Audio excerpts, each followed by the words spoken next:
Where is Oakley Carlson? It's a question her foster family says has gone unanswered for too long. Tomorrow marks 1 year since the little girl was reported missing in Oak Harbor.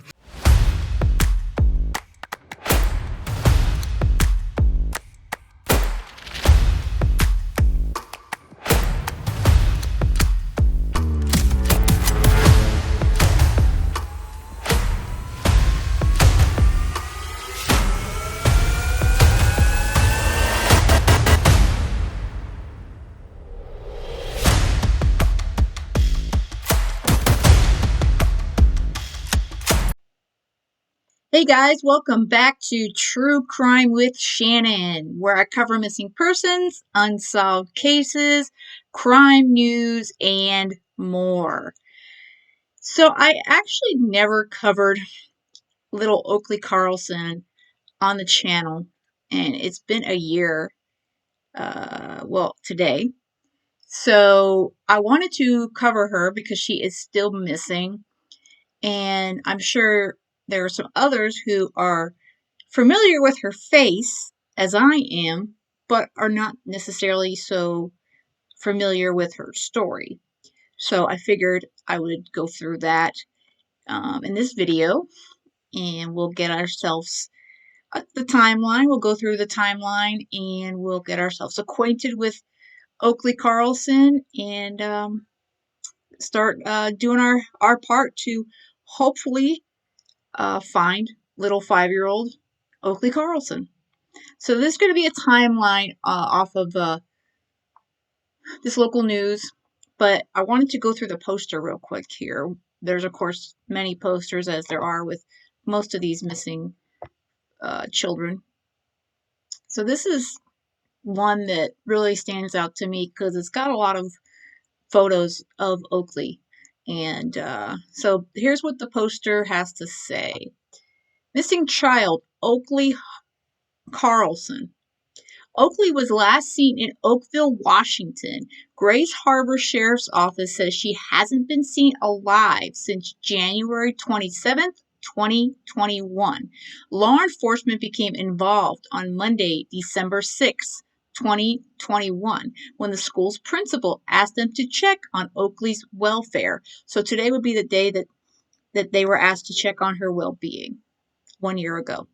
Detectives are asking to speak with anyone who has seen Oakley in the last year who has information on her welfare. If you have any information, contact Grays Harbor Sheriff's Office at 360-533-8765 or Detective Sergeant Paul Logan at 360-964-1729, or you can email detectives, that's SO detectives at co.grays/harbor.wa.us. And again, she's been missing probably for more than a year, but she's been reported missing as of December 6th, 2021. And as I record this is December 6th, 2022. Okay, so this timeline is from, it looks like K5 affiliate. I'm going to make sure I include, as I always do, a link to the news that's covering this. It's out of Seattle. Timeline of events. The search for 5-year-old Oakley Carlson. The Grays Harbor County Sheriff's Office is asking anyone who saw 5-year-old Oakley Carlson over the past year to come forward. So this looks like it was updated up in April 22nd, so it was updated back in April. Grays Harbor County, Washington. Where is Oakley Carlson? That is the question investigators in Grays Harbor County have been trying to answer since the 5-year-old was reported missing in early December.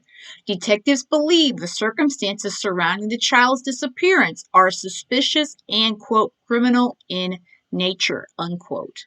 Law enforcement was first alerted to Oakley's disappearance after the principal of Oakville Elementary School called the Grays Harbor County Sheriff's Office, saying she was concerned for the 5-year-old's safety. Deputies arrested Oakley's parents, identified as Andrew Carlson and Jordan Bowers, in December 2021. They've been charged with endangering another one of their children by withholding medication. Investigators searched the family's property for 7 days looking for Oakley but found nothing. Grays Harbor County Undersheriff Brad Johnson said investigators believe Oakley was last seen alive on February 10th, 2021. Oakley's parents claim they last saw her on November 30th. I'm assuming that's 2021. Anyone with information about Oakley's disappearance is asked to contact the Grays Harbor County Sheriff's Office non-emergency number 360-533-8765 or contact Detective Sergeant Paul Logan, and there's his number again and that email that we just read off the poster. Below is a timeline of events surrounding Oakley's disappearance, put together from court documents in previous King 5 reporting. Again, thank you to King 5 for compiling this. August 2017, Oakley is sent to live with foster parents, Eric and James Joe Hiles. Oakley's foster mom told King 5 there were multiple red flags while the 5-year-old was in their care. October 2019, Jamie Jo Hiles said the state contacted her and her husband that Oakley was going to be placed back in her parents' care. November 2019, Oakley is returned to her biological parents, Andrew Carlson and Jordan Bowers. December 25th, 2020, Oakley goes to her grandparents' home for Christmas with her family. During the investigation, Oakley's grandmother told police Oakley didn't look well. According to court documents, Oakley's grandmother told police Oakley had dark circles under her eyes, pale skin, and that she had scratches or sores on her face. Oakley's grandmother called Child Protective Services after seeing Oakley, but never heard anything about it after that time. Court documents say Oakley's grandmother contacting CPS regarding Oakley made great waves within the family, and Oakley's parents have not spoken to or seen the grandparents since then. February 10th, 2021. Oakley was last seen alive by someone who is associated with the family, Johnson said. Investigators previously believed Oakley was last seen alive on January 27th, 2021. November 6th, 2021. Andrew Carlson calls dispatch just before 5 p.m. to report a fire at the family home earlier in the day. He told dispatchers his daughter used a cigarette lighter and caught the couch on fire and said he put the fire out himself. He said a response wasn't needed but wanted to report the fire. Bowers had also told others Oakley had started the fire and that she and her husband, quote, fought the fire for about 4 hours, unquote, court documents say. Fire investigators later confirmed there was a fire at the home, but said they believe the fire started from the microwave on the kitchen counter. Yeah, that's quite a difference between a microwave in the kitchen and the couch. November 10th, 2021. Oakville Elementary School principal Jessica Swift went to Oakley's home to bring the family supplies after the fire and stayed at the house for about 45 minutes. When Swift asked about Oakley, her parents told Swift that Oakley was in her room. November 24th, 2021. Swift went back to Oakley's home to drop off more supplies. Swift told police she saw the other 3 children but not Oakley and left after about 5 minutes. Yeah, that's suspicious. December 4th, 2021. Oakley's 6-year-old sibling goes to Swift's home for a play date and sleepover. When Swift asked about Oakley, the sibling got upset and said, Oakley is no more, according to court documents. When Swift asked about Oakley again, the sibling said Oakley went to live with her foster parents that she had lived with before. Deputies later confirmed to Swift that Oakley was no longer in foster care. Yeah, that's suspicious for sure. Oakley is no more? Gotta tell you, that's suspicious. December 5th, 2021. Swift asked Oakley's sibling if Oakley lived with them and was told no. The sibling then told Swift that Oakley was living with her former foster parents. Swift contacted Grays Harbor County Sheriff's Office saying she was concerned for Oakley's safety and requested a welfare check. December 6, 2021, the Tumwater Police Department conducted a welfare check at the hotel Oakley's family was staying at after the fire. Responding officers said Oakley was not at the hotel. Andrew Carlson told officers Oakley was with his parents, but said he didn't know his father's phone number and could not remember the address of his father's home. Another suspiciousness. Officers reached out to Andrew Carlson's father, who said he had not seen Oakley since December 2020, according to court documents. Officers reported Andrew Carlson did not seem surprised that Oakley wasn't with his parents. Officers spoke with Bowers and said she became uncooperative and refused to answer further questions and went back into the hotel room, according to documents. Both sound very suspicious. After officers left the hotel, Andrew Carlson called dispatch to report Oakley missing. Yeah, that's sus. Come on. After they left? Okay. Officers went to the family's home after they left the hotel. After arriving at the family's home, law enforcement drafted a search warrant for the residence that was approved. During a search of the family's home, toys and clothing were located for all the children except Oakley. Blood was found on the blinds and the front door, as well as a handprint on the wall in the downstairs hallway. When Oakley's parents were questioned another time by law enforcement, Bowers became uncooperative and was arrested for obstructing an investigation. During questioning, Andrew Carlson had limited information about Oakley's whereabouts and made statements to the effect of Oakley being dead or not coming back for a reunion, court documents say. Wow, what a quality family. Andrew Carlson and Bowers were arrested on charges of obstruction of law enforcement and first-degree manslaughter. So apparently these are her biological parents right here. They look pretty, pretty safe, don't you think? Not. December 7th, 2021. Officials continue searching the family property. The Grays Harbor County Sheriff's Office posted on Facebook asking for the public's help locating Oakley. December 8th, 2021, Grays Harbor Sheriff's Office detectives, Washington State Patrol troopers, and the FBI were seen searching the area surrounding the family's property, which covers about 300 acres. Video taken by King 5 shows crime scene tape at the end of the home's driveway and tents set up in the yard. Investigators also appear to be digging. December 9th, 2021, the Grays Harbor County Sheriff's Office announced Bowers and Andrew Carlson faced charges of abandonment of a dependent person in the second degree after investigators discovered evidence the parents had not been providing medication prescribed to their other daughter for 15 months.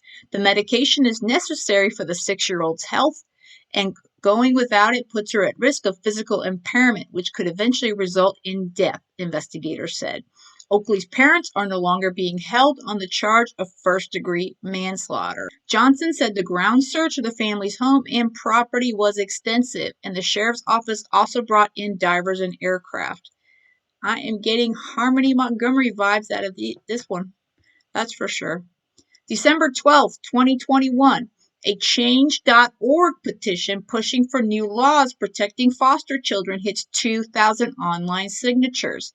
The petition calls for a law passed that would create a 5-point system of support to check in on children who are returning to families after exiting the foster care system and to mandate long-term drug testing for families who are reunited with their children. So that would be, I guess, the petition. And we will look at some of these videos as well. December 13th, 2021. Johnson told King 5 detectives are still working on the case, but investigators finished searching the family's house and property. December 15th, 2021. Oakley's grandparents, whom officers say helped with the investigation, released the following statement.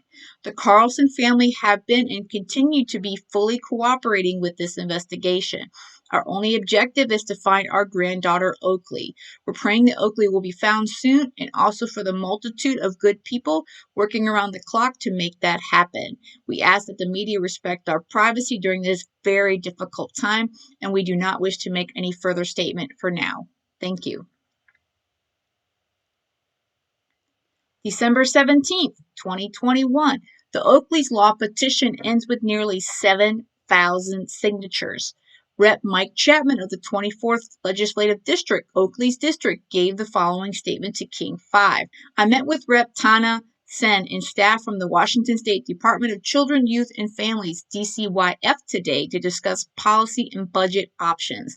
We should have a better scope of solutions when we meet in January. December 30th, 2021, Bowers and Andrew Carlson appeared in court for allegedly not providing medication to Oakley's 6-year-old sibling for 15 months, which is necessary for the child's health.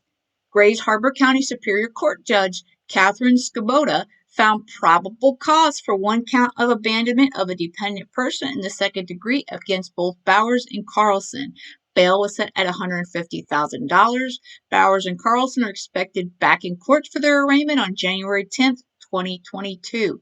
The abandonment charges are unrelated to the investigation into the disappearance of Oakley, although Chief Criminal Deputy Jason Walker alleged during Thursday's hearing that Bowers and Carlson clearly know what happened to the 5-year-old child and they're not saying anything. Before Thursday's court hearing, demonstrators gathered outside the Grays Harbor County Courthouse demanding justice for Oakley. January 10th, 2022, Andrew Carlson appeared before a Grays Harbor County Superior Court judge and entered a not guilty plea on abandonment charges related to another child. Jordan Bowers was scheduled to be arraigned Monday afternoon. Judge Dave Edwards set a trial date of April 19th of 2022. The trial is scheduled to last for 4 days. Edwards said Andrew Carlson and Bowers' cases have been joined, so both parents will be on trial at the same time.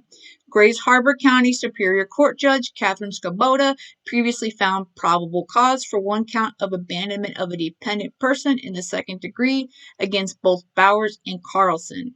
The charge is a Class C felony, punishable by up to 5 years in prison and a $10,000 fine. That seems pretty low. Bail was previously set at $150,000. February 7th, 2022, Bowers and Andrew Carlson were charged with 2 counts of endangerment with a controlled substance in addition to 1 count of abandonment. The endangerment charge came after investigators found they were not providing Oakley's 6-year-old sibling with the medication necessary for the child's health for 15 months. Both pled not guilty to all charges. Don't they always plead not guilty? Yep, not my fault. March 14th, 2022. Andrew Carlson pleaded guilty to 2 counts of endangerment with a controlled substance Monday morning. The charges are not related to the 5-year-old's disappearance. Endangerment with a controlled substance is a Class B felony with a maximum punishment of 10 years in prison and or a $20,000 fine. However, Judge Catherine Skoboda said the expected sentencing in Andrew Carlson's case is 6 to 12 months for each count due to the plea agreement. Skoboda said the state is expected to recommend a sentence at the top of the standard range for 12 months. Andrew Carlson's sentencing is scheduled for 9 a.m. on March 28th. Bowers also appeared briefly in court Monday morning for a pre-trial hearing, but her hearing was rescheduled to March 21st. Bowers is charged with 2 counts of endangerment with a controlled substance in addition to 1 count of abandonment. Bowers pleaded not guilty to all charges in February. Bowers is expected to go on trial on April 19th. March 21st, 2022, Bowers appeared in court for a pre-trial conference. Judge Catherine Skoboda confirmed an April 19th trial date and set a trial readiness appearance for April 11th. March 25th, 2022, Bowers appeared in court for a 3.5 suppression hearing, which is a hearing to determine if a statement by a defendant can be used as evidence in a trial. Judge Dave Edwards ruled a statement Bowers gave is admissible and can be used in court. Edwards scheduled another hearing for April 4th to enter an order regarding the hearing on March 25th. A trial readiness appearance is still scheduled for April 11th. March 28th, 2022, Andrew Carlson was sentenced to 12 months in prison for 2 counts of endangerment with a controlled substance for exposing children to methamphetamine. He had no previous criminal history. He's eligible for release as soon as August 2022. That's disgusting. Oh, these people, and they have kids. Under the endangerment charges, Andrew Carlson was accused of knowingly or intentionally permitting 2 of his dependent children to be exposed to, ingest, inhale, or have contact with methamphetamine. According to court documents, Oakley's siblings had, quote, extremely high levels of methamphetamines in their system, suggesting they had either been exposed to the drug or may have ingested it. Oh man, that's just horrible. In addition to 12 months in prison, Judge Catherine Skoboda said Andrew Carlson cannot consume controlled substance, including marijuana or THC, without a valid prescription. He must also obtain a chemical dependency evaluation within 45 days of his release, follow up with any treatment recommended, and provide proof to the court within 6 months of release. Skoboda said a chemical dependency evaluation for Andrew Carlson on September 12, 2022, adding, if you don't get that, there's simply no hope. You're not going to appear before me again. April 8th, 2022, Bowers pleaded guilty in Grays Harbor Superior Court to 2 counts of endangerment with a controlled substance. As part of the plea agreement, the abandonment charge was dropped. A sentencing date of April 22nd was set. So apparently, I guess she decided to plead guilty later on as well. She just took a little longer. April 22nd, 2022, Judge Catherine Skoboda sentenced Bowers to 20 months in prison for 2 counts of child endangerment with a controlled substance. The charges, which are both Class B felonies, are not related to Oakley's disappearance. Bowers chose not to give a statement in court before she was sentenced. Due to her past criminal history, Bowers faced a longer sentence than Andrew Carlson, who had no previous criminal history. That's surprising. He had no previous history. While a sentence of 15 months would be commensurate with what Mr. Carlson got, it would only be a 3-month difference. And that's not enough considering Miss Bowers' additional criminal history, said Skoboda.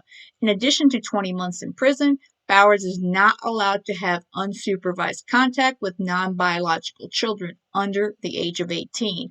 Any future contact with her children will be governed by the court in the dependency matters. I'm not saying Bowers can't be at a family function where there's children, but she shall not be the supervisor of those children, said Skoboda. There will be a responsible adult there to take care of them. So apparently that's as far as this got up to here, as far as them. So sadly, there's not a whole lot of updates on Oakley. But again, I don't know about you guys, the comparisons to Harmony Montgomery, the bells are just going off, guys. The bells are ringing in both my ears, because, and then of course, I've, heard musings that, CPS and all that screwed up. Well, we already know they do that. If you follow these cases, CPS is highly understaffed, and Department of Children and Families is another whole problem. So, and then you have the court system granting custody to the wrong people. So there's so many problems with this broken system. It's kind of hard to know where to start, with fixing it. It's got to be fixed. The question is, you have to get more staff. You need more rules and regulations. But where do we start? We got to protect these kids because they're not being protected whatsoever.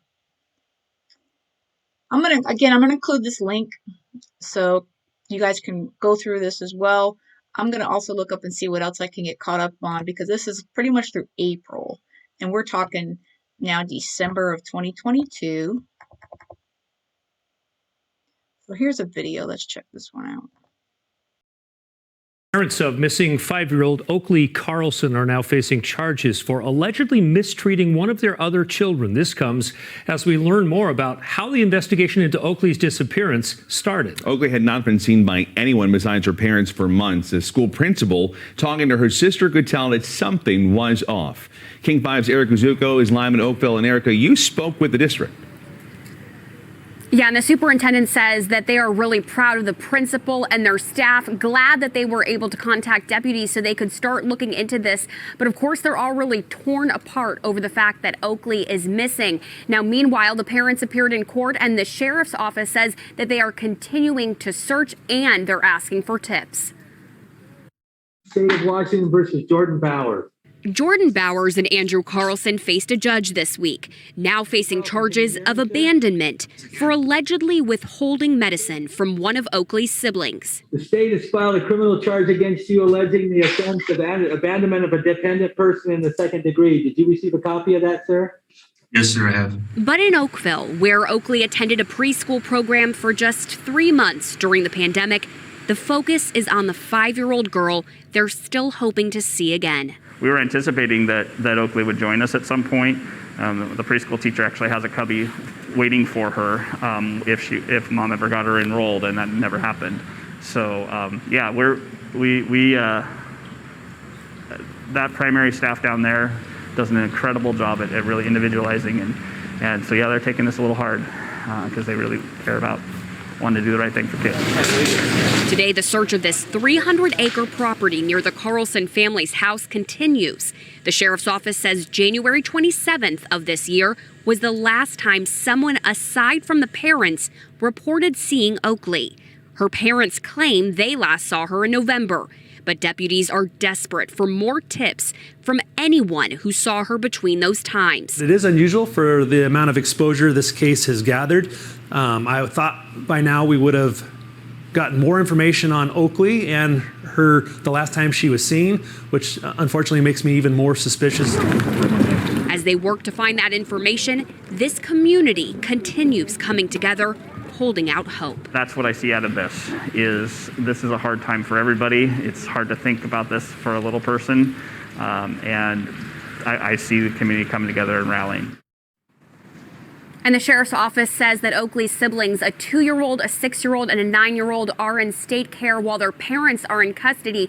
Again, if you have any information, send that to the Grays Harbor Sheriff's Office, especially if you have had any sighting of Oakley since January. We have information on how to do that at king5.com. Erica Zuko, King 5 News. The more you hear about what's going on here, the fact that she's got 3 other siblings that have been accounted for, sad as it is to say, I'm thinking that she's no longer with us. So what did they do with this child? Did it happen during that fire? Were they trying to cover up something? That's definitely suspicious to me. And it's a sad situation again. There's too many of these stories of these little children, being put with parents that that are into drugs, into, alcohol, and they could care less about their children. And it's a system that's so broken that, it can't take care of we can't take care of these children who they can't take care of themselves.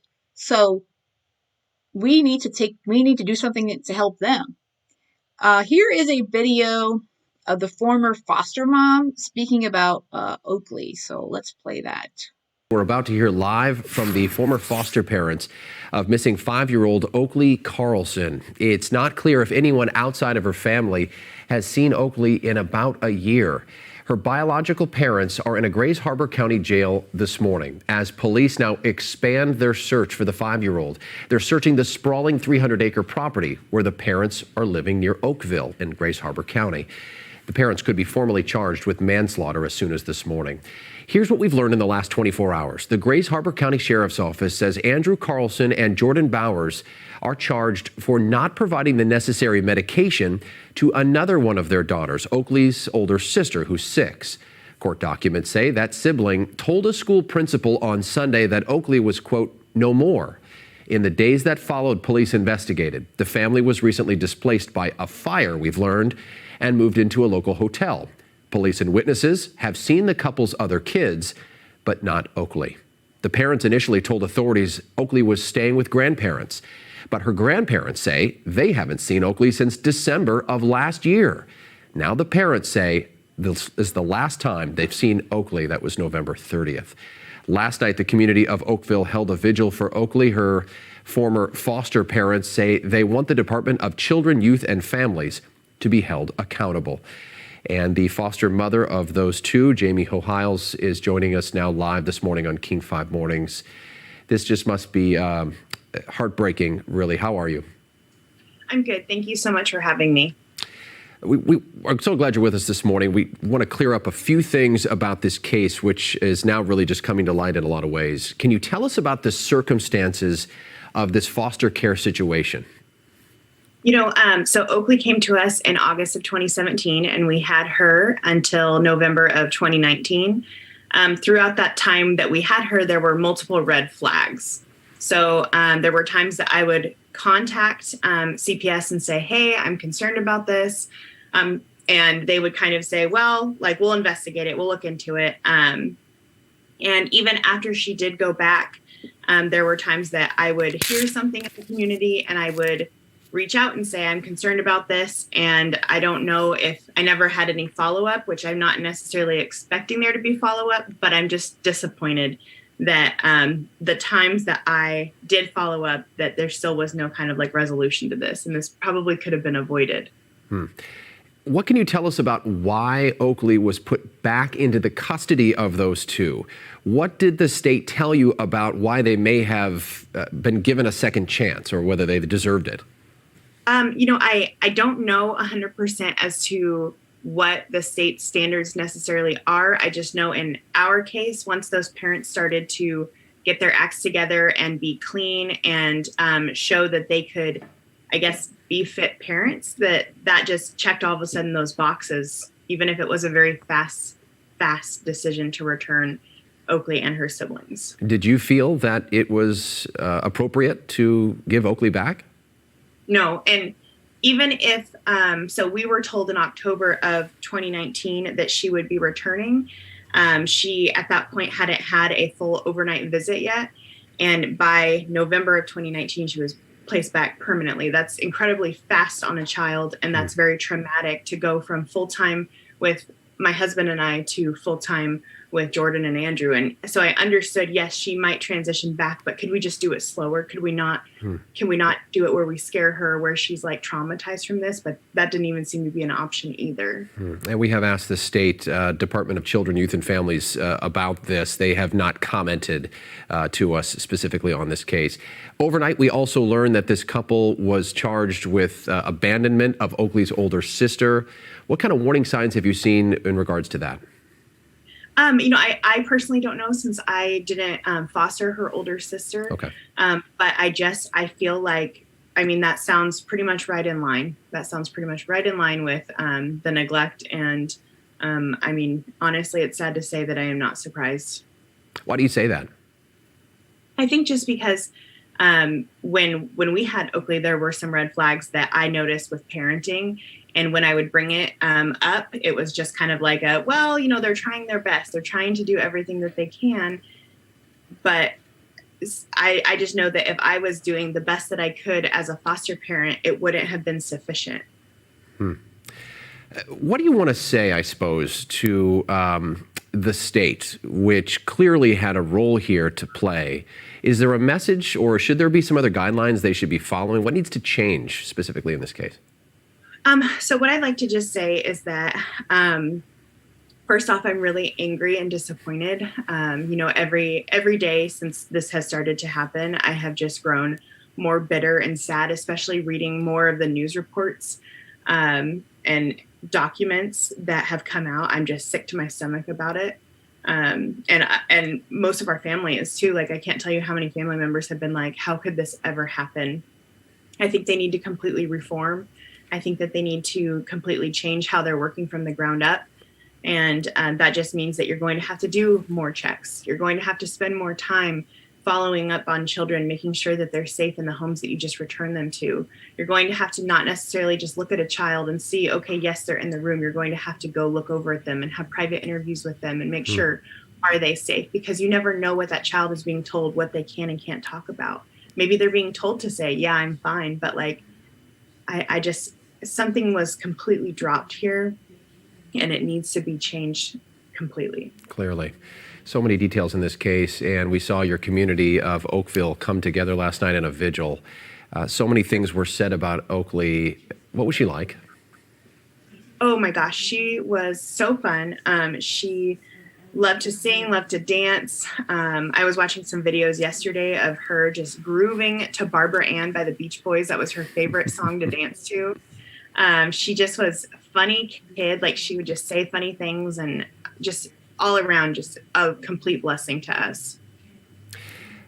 Jamie Jo Hiles, the former foster parent of young Oakley Carlson, who is still missing as we speak this morning, the search intensifying for her. We hope that you stay with us throughout this search and throughout this process. There's so much more to learn. Thanks so much for your time. Thank you. I agree with her. The foster mom, they don't do enough checking up on these children. In the year, almost a year rather, that I've been covering these missing children and seeing Harmony Montgomery, Thomas Valva, and these other children that they're not protected. And just saying that there's not enough staff or whatever other excuse that they have with CPS or Department of Families, and it's not an excuse. Our children should not be having their lives at risk and being unalived potentially here by a mother or a father because they're put in the wrong place. And Oakley should have never been given back to her biological parents, and that's obvious. As far as your other siblings, thank gosh they're in foster care. I hope to gosh that those parents don't get those kids back. It sounds like the grandparents are in the right for the kids, but it sounds like these kids need to be kept away from the biological parents, and they need to be given to a loving family like the foster parents that Oakley had here. And it's a broken system again that's it's got to be fixed. I don't have the answers, and I don't think even some of these foster families have the answers, besides knowing that we need more staff and we need better protections for these kids. What are the answers? I mean, we can all give suggestions, but, suggestions are great, but we need action. You got to have action to protect these kids.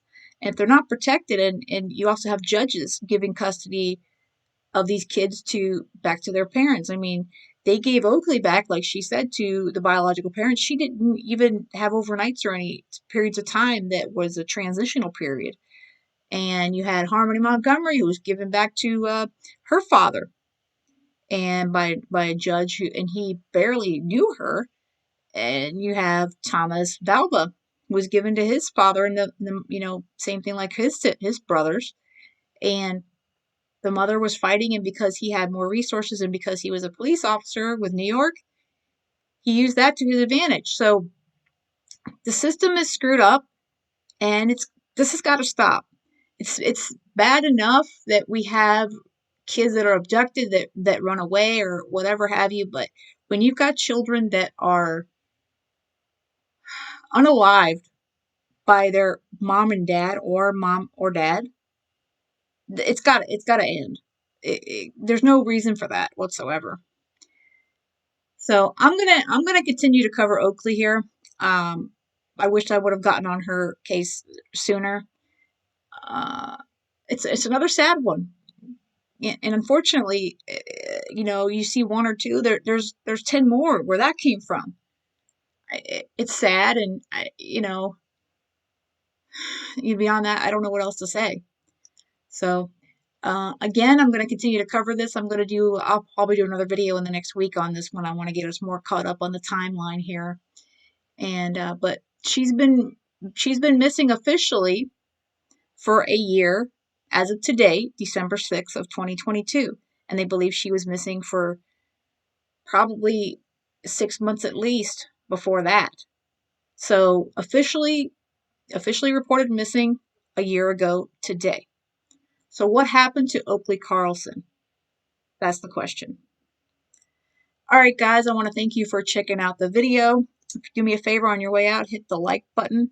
Helps the video get some more traction here on YouTube. And if you have any other cases that you would like me to cover, please let me know in the comments, or you can always send me an email.